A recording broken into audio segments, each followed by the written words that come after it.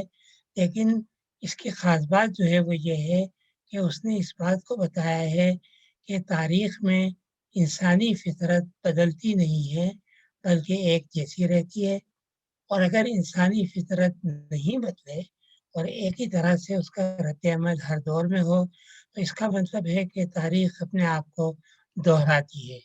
تو اب موجودہ زمانے میں کافی لوگوں نے اس پر اعتراض کیا ہے کہ یہ صحیح نہیں ہے، انسانی فطرت بھی وقت کے ساتھ بدلتی ہے اور تاریخ جو ہے وہ اپنے آپ کو دہراتی نہیں ہے. لیکن اس نے ایک طرح سے یہ بات سب سے پہلے کہی تھی. اس کے بعد پھر آ جاتا ہے رومن پیریڈ.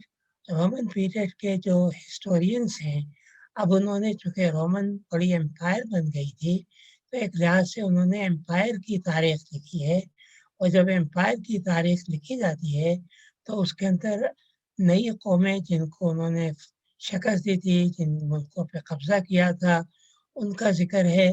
تو تاریخ ایک طرح سے وسیع ہو جاتی ہے اور تاریخ ایک طرح سے امپیریل ہو جاتی ہے رومن پیریڈ کے اندر. اس کے اندر اب آپ کو مختلف ایشیا کی اقوام بھی ملتی ہیں، اس کے اندر یورپ کی اقوام بھی ملتی ہیں. اچھا، اور لیکن اس کے بعد تاریخ میں یورپ کے اندر جو تبدیلی آتی ہے وہ آتی ہے روشن خیالی کے زمانے میں، جس کو ہم انلائٹنمنٹ کہتے ہیں. انلائٹنمنٹ کے زمانے میں سب سے پہلے والٹیر نے ایک اصطلاح استعمال کی جو ہم آج بھی استعمال کرتے ہیں. وہ استعمال کی تھی اس کی فلسفی آف ہسٹری. یہ تاریخ کا اپنا فلسفہ ہوتا ہے. تاریخ کی واقعات کو محض مطلب کہ پڑھنا ہی نہیں چاہیے بلکہ تاریخ کے فلسفے کو بھی سمجھنا چاہیے. اور اس نے جو ایک بڑی اہم بات کہی ہے وہ یہ ہے کہ اب تک مورخ تاریخی واقعات کو بیان کر دیتے تھے لیکن ان کے وہ واقعہ کیوں ہوا ہے اس کی وجہ بیان نہیں کرتے تھے. تو والٹر نے کہا کہ جب تک آپ تاریخی واقعات کی وجوہات کو بیان نہیں کریں گے اور جب تک ان واقعات کے اثرات کو بھی نہیں بیان کریں گے اس تاریخ کی کوئی اہمیت نہیں ہوگی. چنانچہ اس نے خود نے بھی